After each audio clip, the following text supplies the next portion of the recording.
நாமத்தினாலே இந்த 90வது நாள் ஜெபத்திலே உங்களை சந்திப்பதிலே மிகவும் மகிழ்ச்சி அடைகிறேன். ஆண்டவர் உங்களை வெற்றியாய் நடத்துவாராக. ஆண்டவருடைய பிள்ளைகளே, வேதத்தில் 38 வருடமாய் வியாதியாய் இருந்த ஒரு மனுஷன் ஆண்டவரிடத்தில் சொல்லுகிறான், என்னை கொண்டு போய் விடுவதற்கு ஒருவரும் இல்லை. எனக்கு யாராவது ஒருத்தர் ஹெல்ப் பண்ணியே ஆகணும், யாராவது ஒருத்தரை நான் டிபெண்ட் பண்ணி இருந்தே ஆகணும். அந்த மாதிரி ஒரு சூழ்நிலை.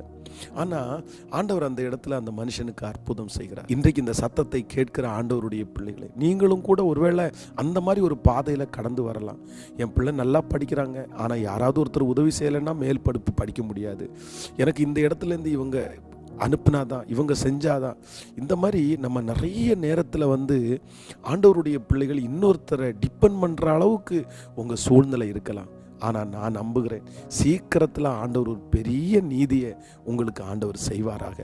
அந்த மனுஷனுக்கு ஒரு உதவியுமே வேண்டாம், நான் உனக்கு ஒரு உதவி செய்கிறேன்னு சொல்லி அற்புதம் செய்த அந்த தேவன் உங்களுக்கு அற்புதம் செய்வேன் என்று கிருபையாய் வாக்கு கொடுக்கிறார்.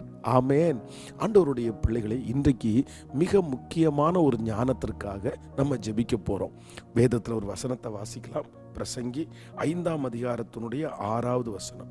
உன் மாம்சத்தை பாவத்திற்குள்ளாக உன் வாய்க்கு இடம் கொடாதே, அது புத்தி பிசைக்கினால் செய்தது என்று தூதனுக்கு முன் சொல்லாதே. தேவன் உன் வார்த்தைகளிலாலே கோபம் கொண்டு உன் கைகளின் கிரியையை அழிப்பானேன். ஆண்டவருடைய பிள்ளைகளே, இன்றைக்கு நாம் ஜெபிக்க வேண்டிய ஒரு ஞானம் என்னன்னா, யாரிடத்திலும் சொல்லவே கூடாத ஒரு 3 காரியத்தை தான் இன்றைக்கு நான் உங்களோட பேச போகிறேன். நமக்கு வாய் இருக்குது, நம்ம நம்புகிறோம், அவங்க நம்மளை ரொம்ப நேசிக்கிறாங்க அப்படின்றதுக்காக எல்லாத்தையுமே நம்ம சொல்லிட முடியாது. இன்றைக்கி நிறைய பேர் தங்களுடைய வாழ்க்கையிலே பாதிப்புக்கு காரணம் என்னென்னா, எல்லாத்தையுமே எல்லாரிடத்துலையும் சொல்கிறதுனால தான். யாரிடத்துல எது சொல்லணும், யாரிடத்துல எது சொல்லக்கூடாது அப்படின்ற ஞானம் ஒரு தேவனுடைய பிள்ளைக்கு கண்டிப்பாக வேணும்.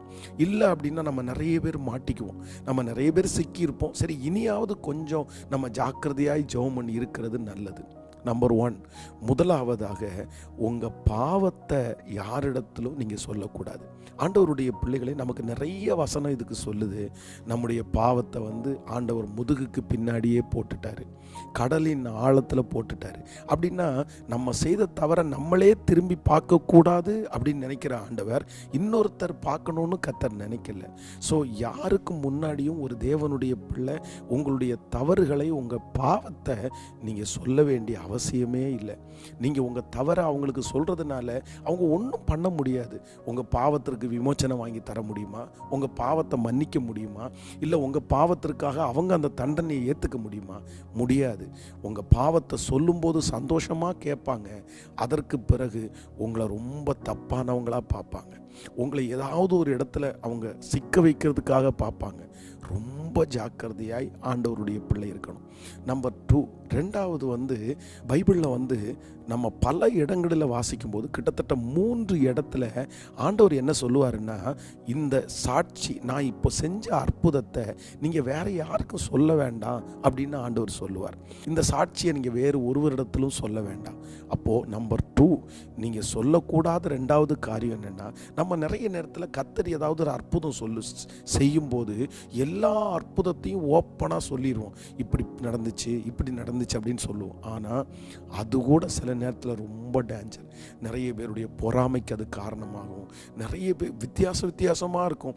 நிறைய பேர் பொய் சொல்கிறேன்னு கூட சொல்லுவாங்க. ஏன்னா ஆண்டவர் உங்களுக்கு செஞ்ச அற்புதத்தை சிலருக்கு நம்ம சொல்லி புரிய வைக்கவே முடியாது. அதனால் நம்பர் 2, இரண்டாவது, உங்களுக்கு செய்த எல்லா அற்புதத்தையும் நீங்கள் சாட்சியாக சொல்லாதீங்க.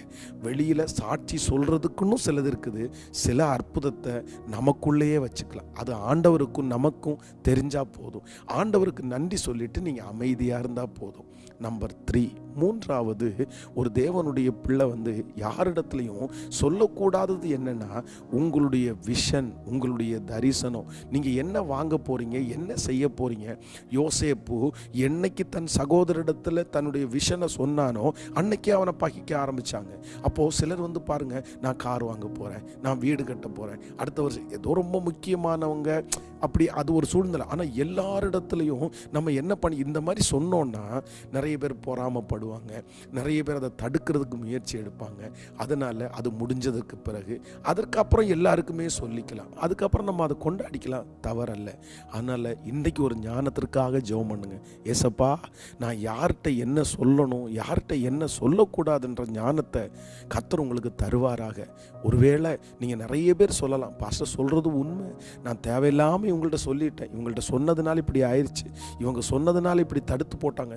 எத்தனையோ பேர் என்கிட்ட சாட்சி கூட சொல்லியிருக்காங்க. சமீபத்தில் ஒரு வாலிப தங்கச்சி தன்னுடைய கணவனாருடைய ஃப்ரெண்டுகிட்ட போய் தன்னுடைய இளம் வயசில், வாலிப வயசில், காலேஜில் இருக்கும்போது செய்த தவறெல்லாம் சொல்லி, அந்த லேடி அந்த ஹஸ்பண்ட்கிட்ட சொல்லி குடும்பமே பிரிஞ்சு இன்றைக்கி டைவர்ஸ் வரைக்கும் போயிட்டாங்க. அப்படியெல்லாம் குடும்பத்தை பார்க்குறேன். அதனால் யாராவது ஒருத்தர் பாசமாக பேசுகிறாங்கன்றக்காக கேட்குறாங்கன்றாங்க, தயவு செய்து உங்களுடைய ரகசியங்களை சொல்லக்கூடாத காரியத்தை தயவு சொல்ல வேண்டாம். ஆண்டவர் அந்த ஞானத்தை தருவார். நான் உங்களுக்காக ஜெபிக்கிறேன். தகப்பனே, உங்களுடைய பிள்ளைகளுக்காக பாரத்தோடு நான் ஜெபிக்கிறேன். உங்கள் மகிமை உங்கள் பிள்ளைகளை தாங்கட்டும்ப்பா. ஆண்டவரே, யாரிடத்துல என்ன சொல்லணும், யாரிடத்துல என்ன சொல்லக்கூடாதுன்ற ஒரு ஞானத்தை கர்த்தர் உங்கள் பிள்ளைக்கு கட்டளையிடுகிறதற்காக நன்றி அப்பா, நன்றி அப்பா. இன்றைக்கு இந்த சத்தத்தை கேட்குறவங்க யார் ஜெபக்குறிப்புகளை அனுப்புகிறாங்களோ அந்த ஜெபக்குறிப்புக்கு ஒரு அற்புதம் நடக்கட்டும் அப்பா.